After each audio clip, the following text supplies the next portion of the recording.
The next session is going to be on student perspectives on AI.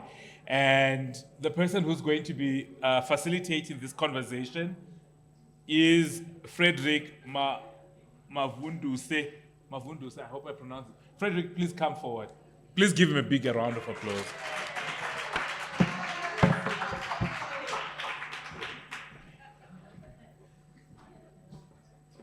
Good afternoon, colleagues. Another round of applause for me, please. Okay, I think some of you, by now, you realize that you should never play Lotto, because since yesterday, your name is not coming up. One of those people is happy. No matter how much she's posting online, nothing is happening on the wheel. Okay, colleagues, so as indicated by the program director, this session is focusing on student perspectives on AI. I think for the past 2 days, people have been talking about AI in terms of what librarians are doing to help students with AI, what academics are doing. But now we want to hear, what do the students themselves think about AI? What is their perspective? How are they using it? And what do they think about it as a tool that it should help them or that they are being forced to use as they are learning? Now, I'm gonna call my panelists here, those who are in person. I see Andrew Ennis is in person. Thank you. You may come and take a seat. Stolile and Ivy, my colleagues from UJ. And then I see also my colleagues from Zambia here are indicated as in person, Steria and Davis. Nelson. I don't know who. Okay. I see someone is coming there. And okay, the other ones are actually virtual. I'll wait for my in-person discussant to take a seat. Are you the only one? Okay, all right. Okay. Can you confirm if my online discussants are there? Not yet there. Okay, I've got two. One is from UJ, then there are other two that are from Zimbabwe. So what I'm gonna do then is that I'm gonna get these guys to get going while we wait for the online discussants to join us. So colleagues, I'm gonna give you each 5 minutes to just go at it, and then we're gonna have another round, and then I'm gonna bring in the online discussants, and then, but what I want you guys to do is to listen to the other people as they are talking so that you can ask them questions. I want you guys to have a proper dialogue. This session is about you guys as experts having a dialogue. Are we good? You're good. All right, I'm gonna start with you, ma'am. I think just a bit on your topic, and then you can briefly tell us about it, and then we continue. Thank you. Thank you. Good afternoon, everyone. So I'm going to be talking about a study that we carried out. We were looking basically at student perspectives on AI. So we talked to postgraduate students at the University of Zambia in the School of Education. We wanted to hear from them on their perceptions on the use of artificial intelligences in their studies. So we conducted some interviews, and what we found out were that there were mixed feelings. Others were embracing AI, they were excited. Their perceptions were that AI is actually going to help them in their studies. And then there was another group of students whose concerns mainly bordered on worry. They were worried that, you know, the students that are using AI in their studies are way ahead of them. They were a bit skeptical, and their major concern was that, you know, AI is taking away their originality and their ability to be critical thinkers as they conduct their studies. Thank you. Okay, Ivy, you can go. Thank you so much. Just to say that there's going to be two parts to our presentation. I'm going to start just with the background, and my colleague Xolile will do the findings of our study. So our study is slightly different from our colleague who started, because we looked at how the postgraduates at the University of Johannesburg use certain AI tools for their literature reviews. So we identified a specific research phase, and we wanted to see how students use AI tools at that specific stage.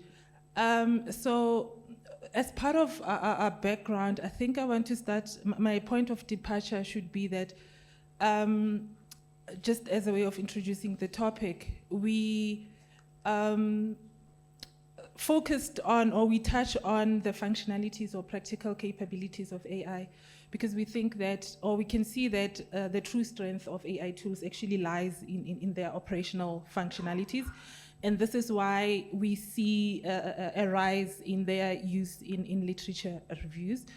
But before we get into the literature reviews, we also need to bear in mind that literature reviews do not really exist in isolation.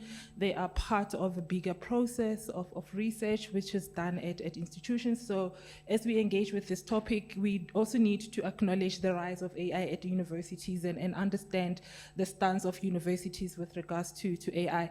And for our research, we saw that there's a varied landscape around how AI is received at universities.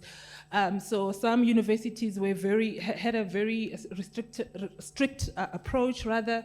So they banned tools like ChatGPT, and other institutions provide ethical AI guidelines. Some offer insufficient information on how these tools should be used. And because this phenomena is quite new, we see many universities re-evaluating policies on the use of Gen AI tools and so forth. It is also important to look at the rise of Gen AI technologies within libraries, as libraries also offer incredible support to postgraduates, especially in their literature reviews. And as we saw in some of the conversations that we've had over the past 2 days, we saw that the use of generative AI in libraries is emphasized, and there seem to be very positive applications. I would like to now talk about the intersection of literature reviews and generative AI tools, but I would just like to say, why did we choose literature reviews? Well, literature reviews play a crucial role in advancing knowledge, in informing research practice, and essentially in contributing to scholarly discourse across disciplines. So this technology is serving as a catalyst for change. So it is shaping how literature reviews are done. And why are we seeing this change? Well, if we think about the traditional way of doing literature reviews, we know that there are challenges there. Literature reviews are time-consuming, they are long, they are difficult, there are lots of challenges around methodology, conceptual issues, and so forth. So these tools kind of take the headache away from a lot of students, and as some other scholars put it, they also increase confidence and interest in research abilities. So, of course, as we mentioned, the advantages, we must also think about the challenges, and some of those were already mentioned today. So just in conclusion, maybe just to give a little bit of perspective to our study, the main reason for our study was we wanted to explore the growing significance of Gen AI tools in academia, and we particularly chose postgraduates because it is important that we hear the student voices as well. So a lot of literature indicates that a lot of studies that are undertaken sort of focus more on librarians, academics, but we do not really focus on what are the postgraduates' voices, and now we'd identified that as our gap. So I think I will now give over to my colleague, Xolile, who would share with you some of the important findings. Thank you, Osaivi. Good afternoon, colleagues. So I'm just continuing off where my colleague has left the discussion. So basically, I looked at, we basically, what we did is we looked at the adoption. I think that's where we wanted to start, whether the students are actually adopting these AI tools or not, and if so, what tools, have they been using in their literature review. And the studies showed that the students are actually using predominantly ChatGPT, which came in as first, followed by Grammarly and Quillbot, and at number 4, we had Perplexity AI. So we really wanted to break down the phases of the literature review. Since our study is looking at literature review, we wanted to really break the literature review down into the different phases. So the first phase is just developing an outline and structure of your literature review, and developing a set strategy, which is the second one. The third one is data extraction and synthesis. And lastly, we have writing or reporting. So from the findings, we really discovered that the students are mostly using the AI tools for developing an outline, because they would come to us and say, I'm doing my literature review, I don't know where to start, So they would usually use it to really, conceptualize the literature review, really get, the subtopic, so to speak. So from the findings, we found that they're using it for, generating, the outlines and the structure of the literature review, and also really to break down, to really find the set strategies, to really break their topic down, so that it really helps them when they, to actually find, targeted results. And they didn't use it much for the data extraction, which is quite interesting because, this is where now you get to interact, with the PDF to ask certain questions. If you focus, let's say you're focusing on the methods that, previous studies have used.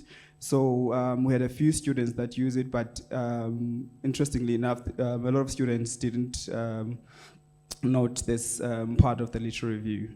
And then we had the writing and reporting. So a lot of students, they actually used AI to really, as an editing tool, mostly really to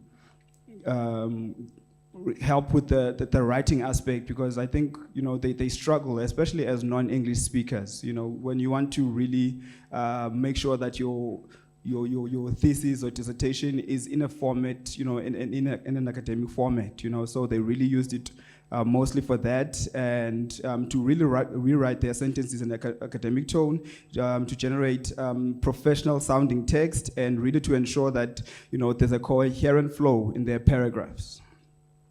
So we really looked at also at the benefits, what are the perceived benefits of these AI tools, according to the students, and they pointed out to the convenience of these AI tools. They said that they are actually user-friendly, and they are freely accessible, because, when you look at most of these tools, you just need a Google account, and then you can just, sign up, and it's really easy to sign up for some of these tools. They also said that they really also help with the writing and language. They provide writing and language assistance. Like I said, these most of the students are not native English speakers, so it really helps them, to make sure that they write professional sounding, papers. And they also said that it really saves time. It's quite, it enhances productivity on their part. But some of them, they noted, because students can be honest, they say, these are the only tools that we're familiar with. Maybe they heard from a friend that, there's ChatGPT, so, they don't know other tools, which can really be limiting, because now they don't know other alternatives, so they use tools that are just available to them, and they don't know that they can get value, from other tools, that could provide more value, on what they are doing, basically, which part of the literature review. So they also lastly said that it really helps with idea generation, and also to really summarize, those PDF documents, which can really help them to, go through a lot of PDF or literature, in a short space of time than they would if they were writing, physically, basically. you know. And then also we looked at the challenges, and they've highlighted, I'll make fast, sorry. You know, the quality of the data and the, you know, accuracies, you know.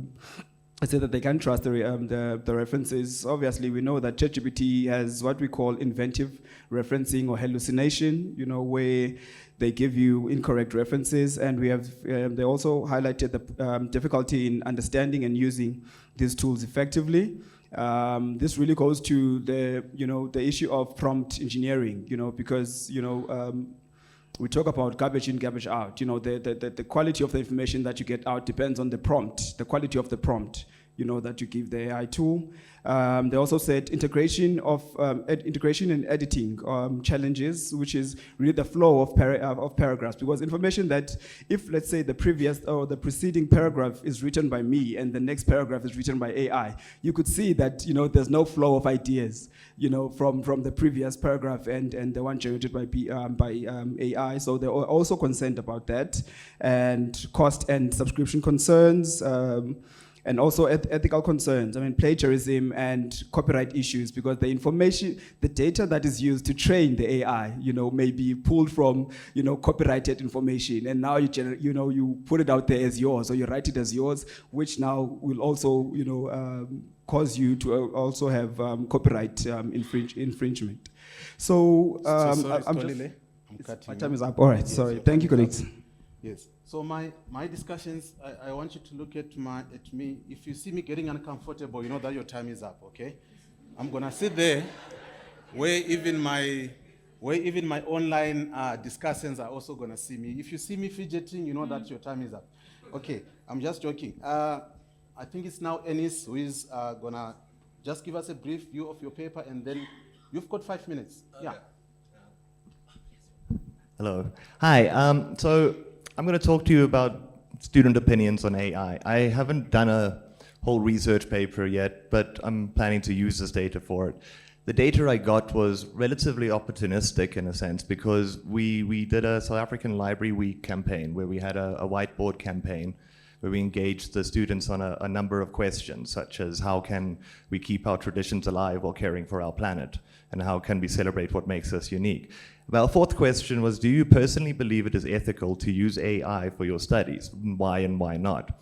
And that question got nearly 50% of all the answers from all of the people that responded. So it was quite a popular question. We were constantly replacing sheets of papers to get more comments out of it. So having all of these comments and all of this input from students, it felt like it would be a good idea to catalog these and to sort of sort them a little bit. So I cataloged all of the comments, and then I divided them into those that were all for the use of AI, so they had no negative comments. Those that had all negative comments, and so they just thought it was unethical to use completely. And then those who said it depends how you use it. And it's surprisingly relatively close. So 38% said yes, it's fine to use. 36% said it depends on the usage, and 26% gave no. So looking at that, it seems that it's more positive than negative out there. People think that there's less people who think that it's outright wrong than anything else. I'm personally surprised that the depends wasn't the top one, but they are quite close. So the top overall themes or comments I got. So I made a list of negative comments and a list of positive comments, and so those that had depends were in both lists. But for the overall top themes, the positive one says AI helps understand the work better, whereas the negative top one was AI harms critical thinking. So that was within the bigger group.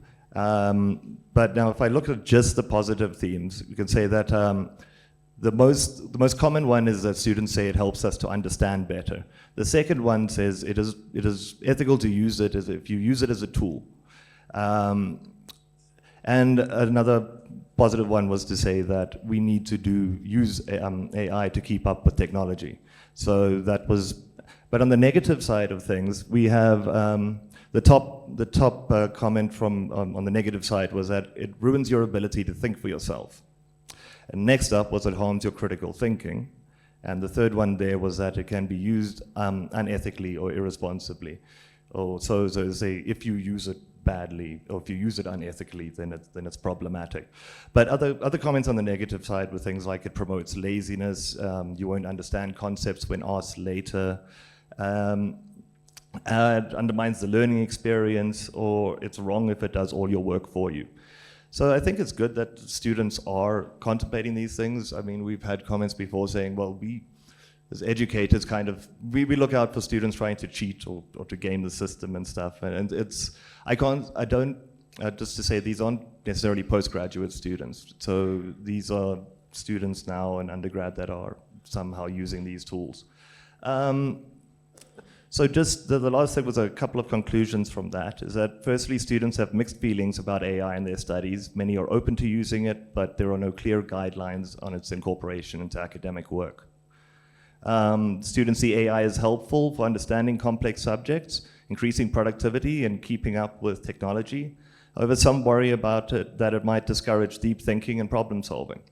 And this calls for a balanced approach, integrating AI without replacing traditional learning and critical thinking. And then, based on these conclusions, we could, the few suggestions I had was that we need to create comprehensive policies. Institutions need to clear policies on AI use in academics, defining what and what is not acceptable. We need to emphasize AI as a tool for enhancing learning, not automating the academic process. And we need to incorporate teachings about the ethical implications of AI use in educational programs. We need to encourage critical assessments of AI outputs to prevent misunderstandings and misapplication. We must promote activities that strengthen critical thinking skills, challenge assumptions, and validate AI results. And lastly, we need to position AI as a complement to human intelligence, ensuring it enhances rather than undermines our learning. Thank you.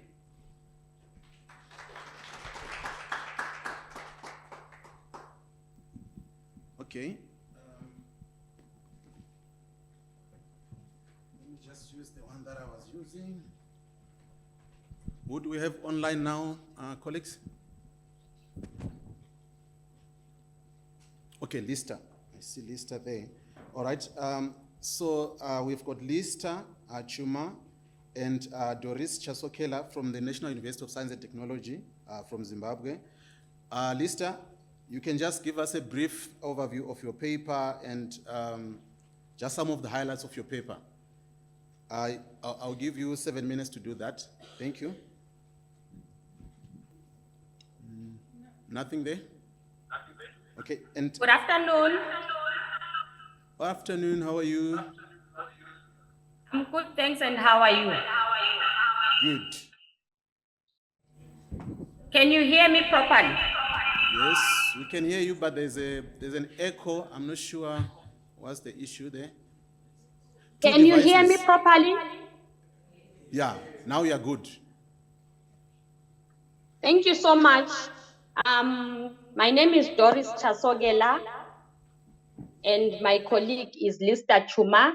Our research was on integration of AI tutoring systems to personalize learning for students. AI tutoring systems become more advanced. They have the potential to transform the way that education is delivered.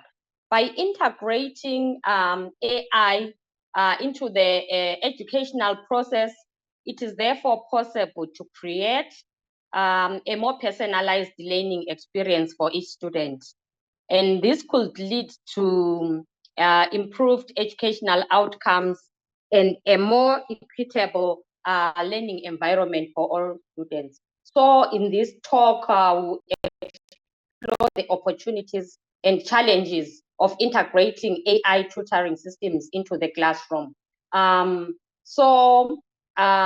implications of the study, you find that there are several implications that this study has for the future of education. Firstly, you find that it shows that AI can be used effectively to personalize learning for students, which has the potential to improve students' outcomes. Secondly, we can say it highlights the importance of ensuring that AI is used ethically and responsible in education. Thirdly, we can also say that it raises questions about the role of teachers in a world where AI is increasingly being used to support learning.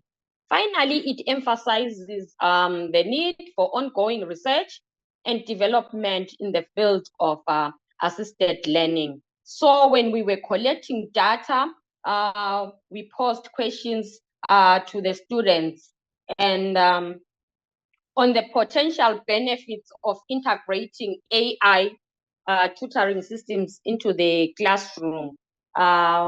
We got replies like it provides individualized learning experiences that are tailored to students' specific needs and interests.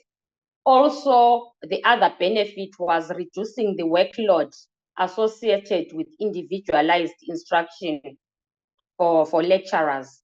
Then it also provides valuable data and insights into students' learning, which can help lecturers identify areas where the students need additional support.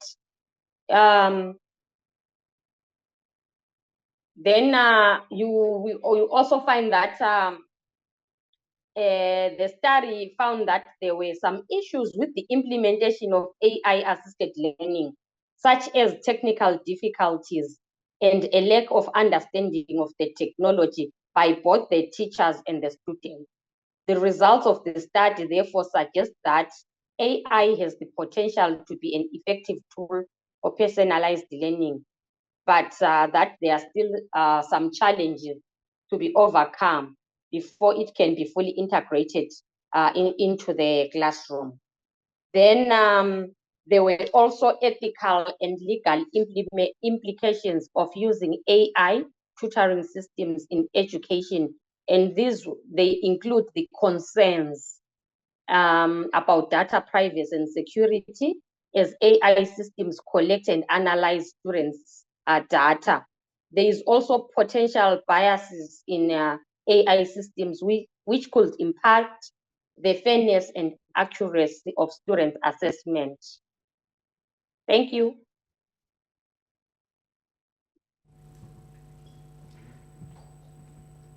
Thank you so much, Lester and Doris. I don't know if Dr. Octavius is online. Okay. All right. In that case, then, before we go to the discussion part, I'm just gonna give I'm going to give a second 5 minutes to Asteria to just explain more on your paper, and then colleagues, if you've got any questions for the other presenters, and then we can get into that dialogue. Okay. Thank you very much. So like I mentioned earlier, we basically wanted to find out what students felt and thought, postgraduate students that is, what they felt and thought about the use of AI in their studies. So two schools of thought. You have one group worried that the originality there is being compromised, and you have another group that says, okay, this is very good, and I mean, the future is now, AI is here to stay, so we might as well embrace AI. So the common understanding there, the common theme is that we need AI. As much as it is challenging, it is also a good invention. It's also good. We just need to figure out how to go about originality in academia. And then one other thing that came out prominently were ethical issues in the use of AI. So the dilemma there was that there are going to be issues of plagiarism. I think one of the presenters mentioned, the problem with AI is that it gets content from wherever, and then you can't really reference that work. So here is work that you get using AI, you present it as your own, and then Turnitin tells you this is not your original work. So that was one prominent concern that came out. And the other concern related to plagiarism is that of the authenticity of the information that is produced by AI. How do you verify that actually this is what it is, this is what it should be? When we use books, for instance, and articles, you can cross-reference, you can read and you get what most authors on the subject are saying. But then when you use AI, just how do you prove that this is what most people are saying, this is what is there? How do we know that this information that we are getting is actually authentic? So participants that were interviewing, they emphasized on the importance of transparency. When you're a student, you are using AI, you need to be honest enough to acknowledge that actually this work is generated with the help, it's been written with the help of AI. So you have to be honest enough to mention, to say, okay, here I was working with ChatGPT and all the other AI search engines. We need to be honest according to the students, because that is the only way we're going to maintain academic integrity. If we are not honest, then there's no integrity in our studies, and yeah, that is confusion at the end of the day. So students further highlighted the need for policies, okay? Institutions need to come up with policies that do actually guide on the ethical use of AI. As it is, most institutions, including mine, there are no policies that guide the use of AI. So students just do what works for them and what suits whatever they are doing at that particular time. So we need to come up with policies that will guide how we use AI ethically. And then there are strategies which students came up with, which according to them should be implemented because AI is here to stay. So we're going to be using AI. So both students and lecturers or teachers or trainers, they need to come on board. So the first strategy that we can actually employ is training. There is need for education and training. Whatever inventions come about, whatever innovations come about, there are always those people who quickly get on the bandwagon. And then there are people who we call, for lack of a better term, laggards. These ones, they will take their sweet time to embrace technology, okay? So if we're going to be using AI, we don't have room for those who are too fast, those who are too slow, those who are taking their time. Everyone will just need to be trained. That is the lecturers, the teachers, and the students. If we are all trained, then we are all going to be speaking the same language. Imagine a scenario where the lecturer has not used the AI before. They will not be able to tell that actually this work that the student is submitting is AI generated. So unless they know, and how do we know? We all need training, both lecturers and learners. We need training in order to use AI in an ethical way. And the second strategy are clear guidelines. We need to be guided on how we can use AI in an ethical way. If we are all going to benefit as trainers and as students, postgraduate in the near future, even undergraduates, because even right now they are using AI. Whether we like it or not, the fact is that even undergrads are using AI. So we just need to make sure that we establish, as institutions, we establish clear guidelines that will let us know, that will guide us. We also need policies besides just guidelines. We need policies that should dictate how we use AI tools in academic work. That is the only way we're going to maintain academic integrity. And the last strategy that was highlighted is that we still need to promote critical thinking. AI somehow actually does, I don't know what's the right word, it's making us lazy. Because ideally, where you needed to think, where you needed to apply your brain, you just tell the tool and in a moment, seconds maybe, it gives you the work. So it is making us to not apply our brains. So students complained that, as much as AI is good, it's taking away our ability to think critically. It's taking away our ability to engage our minds in the literature or whatever part of our studies that we are doing. So we need to actually make sure that we promote critical thinking in academics, in academia. We need to encourage, especially as lecturers and trainers, we need to encourage students to use AI as complementary tools, not as main tools. We might get to a point where most of the work, the academic work, is done by AI, but we still need to we still need to do our part.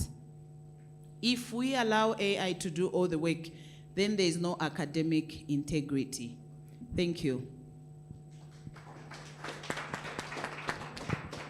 Thank you so much for that. So colleagues, what we're going to do is that these experts who are researching in this area are going to have a discussion, and then the first round of discussion is among them, and then I'm going to also get questions from you guys so that you also join in the discussion. So colleagues, I don't know who is going to ask who first, but if, let's say, Skolile asks a question, all of you can just answer that question, and then let's see how the discussion goes. And then I'm going to give it time, and then after that, I'm going to take questions from the floor. But thinking about that, my question, which is not something that you have to answer, is somebody yesterday presented on auditing students that are also being made to use AI, and there is pressure to complete the degree, and she was saying that there is a shortage of auditing students because the degree is very tough. Students need to complete. This is a matter of life and death, which is why somebody was saying that they would rather use any tool in any way, whether ethically or unethically, come hell or high water, because they want to take that degree home. So the best way now is, we're not talking about ethics. Are we talking about it from a point of policing or from a moral perspective where we're saying that it's wrong? We're teaching them about integrity. Because if you're teaching me about catching me, you're saying we'll catch you, then I'm just gonna use it in a manner that make it possible for you not to catch me. But if you are telling me that this is wrong because of these issues, because it speaks to the trust issue in academia and all those aspects, then maybe if I understand, then there's some kind of self-surveillance. On my own, I will stop at a red robot at 12 midnight when there's no police. But if I know that it's about the police, I only stop if there's police during the day.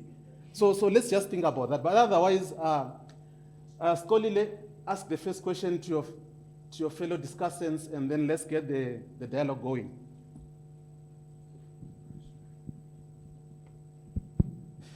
All right. Oh, I don't repeat the question. Yeah, you're supposed to have one. All right. So I'm just going to pose this on my sister right here next to me, because now you're focusing on, the whole research process, and not just on one particular chapter.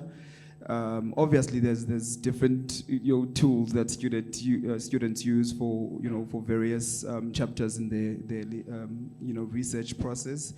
But how do we not policing, but how do we really as okay, I'm coming from a point of a librarian, but I would say educators, people who actually teach students on ensuring that they do their work in an ethical, manner or within ethical jurisdictions. How do we really not police, but really as we really integrate these tools into academia, how do we really ensure that, the students, they are not really restricted, but, we really provide a platform where they are really free to explore these tools, but really ensure that we really continue what we're doing in any case, as educators, to ensure that we teach, the right way of finding, sources, whether you're using Boolean operators, because the nice thing about these tools is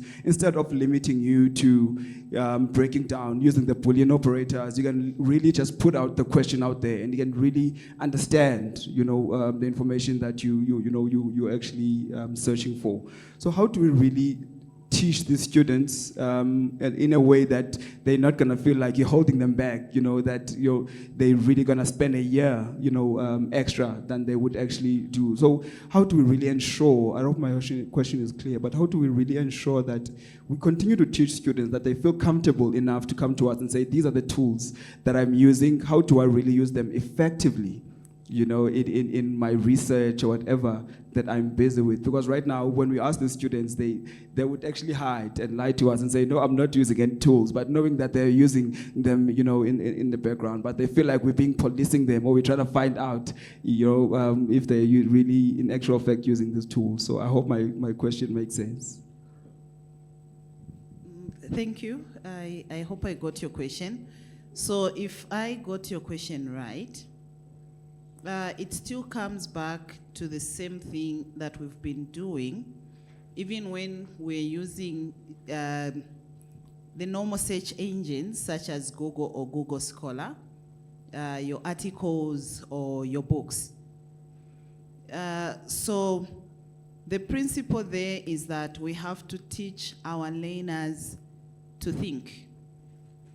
Because when you've left the classroom, there is a real life scenario out there. There's a problem in real life that you need to address, okay? And at work, there's no one who's going to police you. Wherever you be, you are responsible.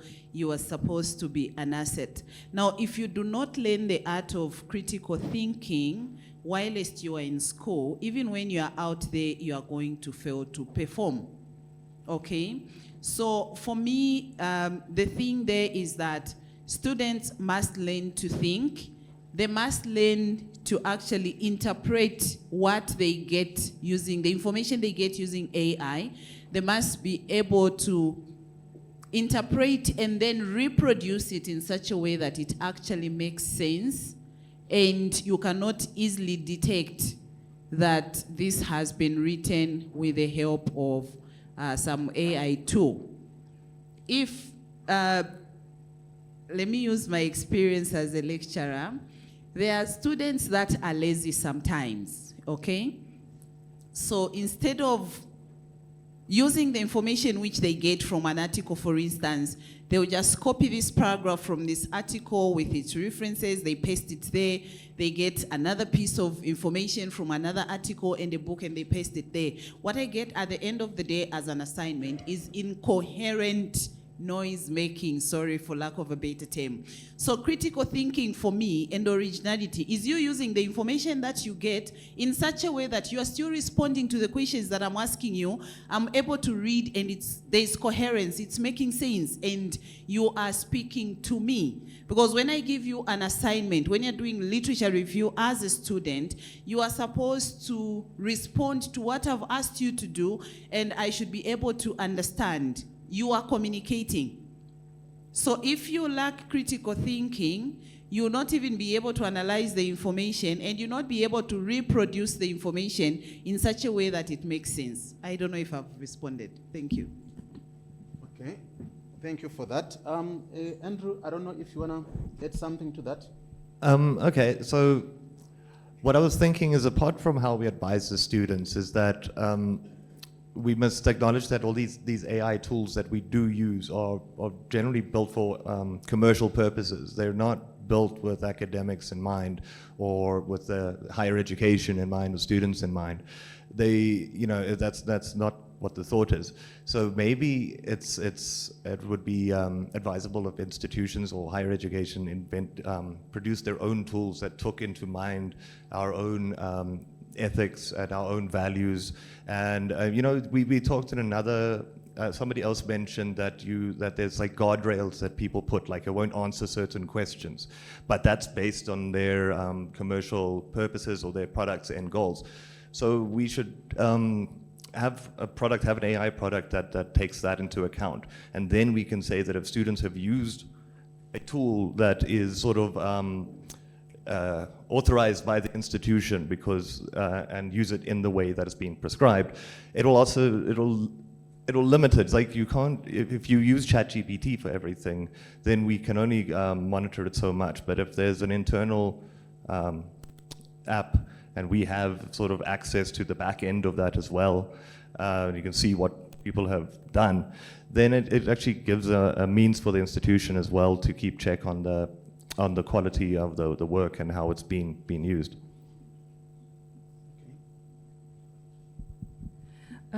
Thank you. So if I were to comment on the same theme, I think that the issue around academic integrity boils down to, I think, some of the academic integrity values that we have come to know, honesty, respect, and so forth. And I think when we engage on these issues, we should also remind students that this translates into the kind of workforce that we are going to see in the future. So if you're not mindful now, what kind of an employee are you going to be, and so forth. But I don't know, perhaps these are maybe far-fetched discussions because students also tend to think in the very short term, I just want to get through this degree, but not think about their moral fiber for the future. So I think in the discussions that we have with the students, whether it's through AI literacy training, we should really emphasize on just, I guess, the future generations that we're trying to shape, and maybe that will make a bit more sense because people will be able to reflect on how they're going to cope in a workspace. Because sometimes the conversations that we have do not really allow for you to go into ChatGPT and ask it quickly before you respond. You just need to think on your feet. And students are going to lose that a lot if they keep on relying on these things. So like my colleague to the left said, over-reliance on these tools can be detrimental. So students need to be sort of cautioned against that. And yeah, that's my 5 cents of contribution. Thank you so much for that, Ivy. I guess the point I'm getting is that if I know how to think, which is what STI said and Skolile and all of you, I won't spend a lot of time trying to beat the system because I can think. I'll just write. I'll just do the work that is required. So instead of spending 2 hours trying to beat the system, I'll spend 2 hours being productive because I can think, I can write. Anyway, my colleagues online, Lista, I'll give you the first bite, and then Doris, you also speak. I'll give you 3 minutes each, and then I'll take questions from the floor. Good day, everyone. I want to comment on the over-reliance of students on AI. What usually happens, I'm in Zimbabwe, and recently we have a curriculum overhaul. And the new curriculum now has got more modules, and those modules are very lengthy. So for the students to cover the syllabus and sit for their exams, they are now over-relying on AI instead of using their critical thinking to do their assignments and also do their research and their projects. They are over-relying on AI because of the curriculum that we're giving them. If we overload the students, the only way for them to cope is to use more AI. As a result, I think we are compromising as well on the caliber of students that we're going to produce at the end of the day. So my issue here is maybe we need to emphasize on the training that we're talking about, both for lecturers and for the students. We need more training on AI. It's good for the lecturers to use more AI than the students so that we can balance the different student characteristics that we have in a classroom so that we can cater for all those different characteristics. But on the side of the students, they need to use less AI and more of their critical thinking to cover their modules and sit for their exams. Thank you.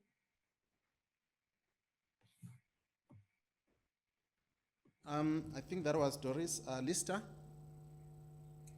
That was Lista. All right. Doris, then, can you give us your take on that? Thank you so much. This issue of AI, I think we really need regulations put in place in our institutions, because at the moment everyone is just using AI, but we are not talking about any regulations. I think there is need for the institutions to work on that. Then I was also looking at if AI can replace human lecturers, and I'm saying I don't think AI can replace human lecturers, because they provide the lecturers provide more than just instruction, and as lecturers we provide support and motivation, and we have a personal connection with our students than AI can replicate. Thank you. Okay. Questions from the floor to the panelists. Okay. I see one, two, three. The guys who are assisting with. Yeah. Oh, okay, thank you. So I hear there's a lot of conversation that speaks to regulating and policing the use of AI. My question is, are we looking at this in a sense that an extent to which they can use AI, or an extent in which they relate with the information that they get from there? Because I think it is at this point in which we are, it's quite inevitable that they are going to use AI, but how much do they put into their research, or the extent in which they use AI in maybe trying to understand where they want to get to? So what are we really policing? Are we policing the entire use of AI? So I'm just like really concerned with how then you are going to frame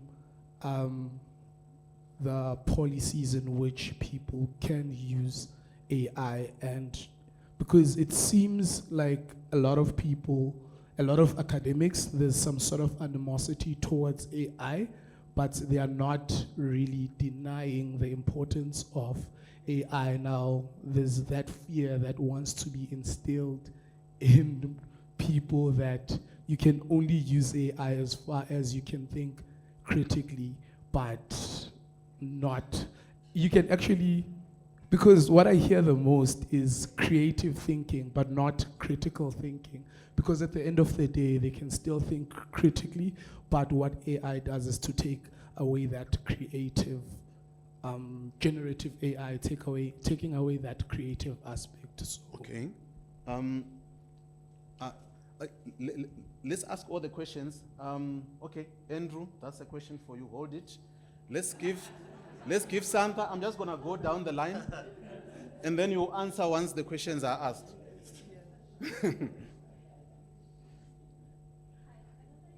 So Ivy, that's for you.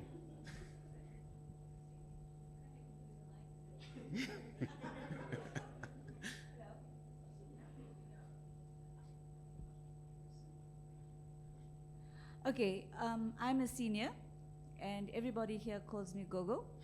So it is from that perspective that I'm coming from.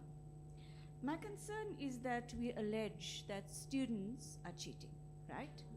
If we are using old guardrails to assess the new, do we blame the students? That's my first point. The second point is, when we talk about critical thinking, is the university the be-all and end all of it? Or is it that we start the process? My third one is, we're talking about academic integrity. What is that? Is it not, and I stumble upon this word, an hegemony that academics have created to maintain the status quo? Thank you, Santha. Ivy, that's your question. I think there's another question down there. Yeah, I think those two, and then we close. Because they need to... Hi, everyone. I think my question, our questions are similar to everyone, but I had just phrased them in a very simple way. So we know that AI is here to stay. Is it wrong to use AI? How then can we use AI to avoid issues of plagiarism? And if AI is here to stay, have we trained the students or learners on how to use AI critically? Those are my questions. Okay, the last question there. Thank you so much. My question is for librarians. Personally, I'm very excited about applying and using AI in training students. My question to you is, how do you see the librarian's role changing in this new world of AI? Okay, thank you. So this question I'm going to give it. My colleagues online, are they still there? Yeah, okay. They're going to answer that. So I think, guys, I'm going to give you just a minute to respond to those questions. Hopefully you'll be able to answer them. The mic to Andrew first. Hi. So as far as policy goes, I get what you're asking. We can't, dictate how people use things completely, and we can't really tell people how to use things, how to use things, critically in not in their own way. But I think what policy in university is about transparency, really. You will say how you use something, and we must dictate how that is put in. I mean, that's the kind of university policy. Like, we have a plagiarism thing, we have our reference lists, and it will be like we've been discussed before, where you have to say what prompt you used, what you've done. It will end up becoming a lot of work to use AI legitimately in higher education. It'll probably, and in my own experience, it is almost more work sometimes. If you ask AI to do something, it'll give you an answer. You have to already know what that answer is. You have to already be able to have done that work. Otherwise, you don't know what it's giving you, if it's any good or not. You wouldn't know the quality of what you're handing in. And I think that will catch up with you very quickly. So I think transparency is the main thing. If people are made to say what they did, how they did it, what with, and how it's affected their work, or what that is, then if they do something and it will affect their marks. It will be seen.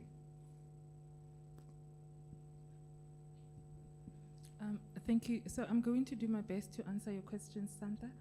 I'm going to start off with the academic integrity issue that you raised.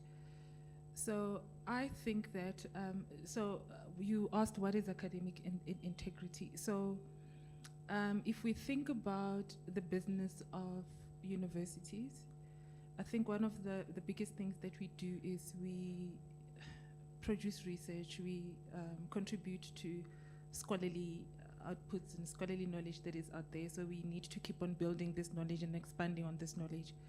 And because research is such an intensive and rigorous process, and I think that there are different metrics, as we know as librarians or as academics, that there are, there are standards.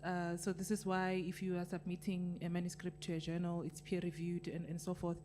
So academic integrity speaks to just practices, ways of conduct around academia or around research. So because there's a lot at stake, I mean, research is used to propel societal change, to address some of the, societal discrepancies or societal needs and so forth. So it is important that research adhere to certain standards. So simple things. So if you were to write an article, we need to base it on existing literature. And as a way of respecting other scholars in the field, you need to reference, so that speaks to the values of academic integrity, respect, honesty, trustworthiness, and so forth. So in a nutshell, according to my understanding, it is just a way of conduct in academia, so that there's some trustworthiness, credibility, and in what we do as institutions or as researchers. That's my take at what you were asking. You spoke about critical thinking and how do we start the process. Interestingly, in the morning we had a session with Professor Gravet, who spoke about playful universities and actually how playfulness can actually help to shape what we are trying to do. So I think we just need to think creatively around how we can help students to critically engage with what we are trying to do, or to critically think or to critically analyze the information that they are getting in from these AI tools, or to critically think and analyze and write whether they are using AI tools or not. So this is a debate that has been going on for as far as I remember as a librarian, critical thinking. It's just that now it is translating to AI technologies, and we still need to emphasize that.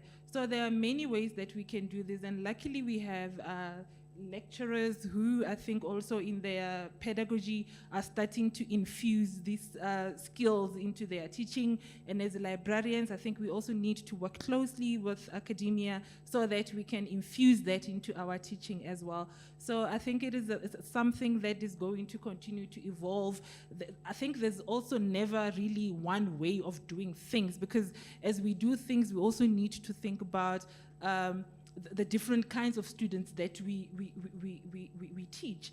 So one approach does not really work for everybody. So as teachers, as librarians, as academics, we just need to also be mindful of things and find these diverse ways of instilling critical thinking in our students.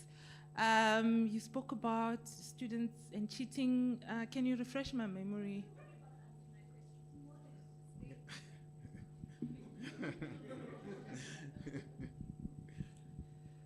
All right, thank you. So my response is to my sister over there. She was asking basically, have we trained the students on the use of AI? I think it was somewhere around that question, right? So to try and respond to your question, I'm going to start with a quote that I heard earlier today. From Albert Einstein, that to understand the future, we need to understand the past. Because we're speaking about the issue of plagiarism, basically, and this is not a new concept. You know, students have been plagiarizing using Google and all of these other, websites. It's just that now it's a new added layer of plagiarism where now they're using AI. So we need to go back into our roles, as librarians. For example, I'm just going to speak from my perspective as a librarian to say, this is nothing new to me, when I talk about plagiarism. But now it's just plagiarism on a new level. You're using, generative AI and large language models. So now we need to go back and say, yes, we understand that students are using these tools, but we need to sit down like we did previously to say, we train you on how to avoid plagiarism, because students need to understand, the concept of plagiarism, what it's about, and how to avoid it, because there's literally no going around it. They need to understand the subject matter. They need to understand, their courses. They need to understand, their modules, their work. That way, at least it's easier for them to really engage, to use the AI tools to really assist them, to say, you know what, you don't have to shy away from these AI tools. You understand that they're inevitable. They're out there. You're going to use them, but there's a way in which you can use them, and yes.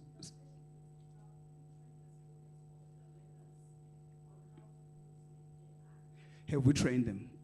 So simply we have not, and we need to, because now they are going, behind our backs, I'm just going to put it that way, behind our backs to use these tools because they feel like we don't promote, or in fact, we just are dismissive, altogether of using these tools. And that's wrong. And I think that's why we need to have these discussions as educators and librarians to say, as an educator, are you knowledgeable enough about these tools, before you can just dismiss them, instead of saying, hey, I know you're using these tools. Yes, can I show you how you can actually use them? Oh, please go to the library.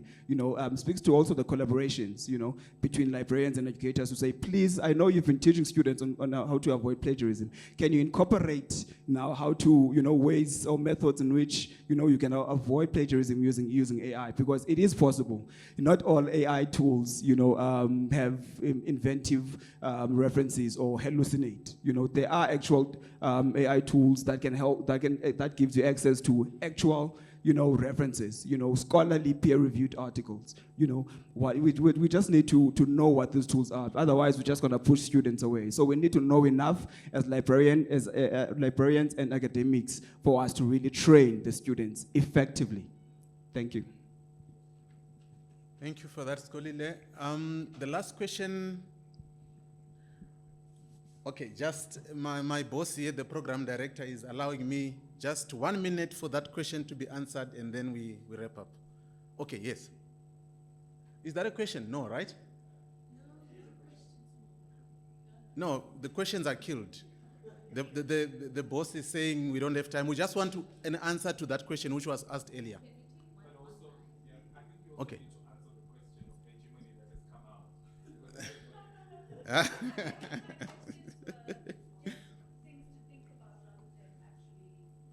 Okay, online. Okay, let's take that and then we answer that and we're done.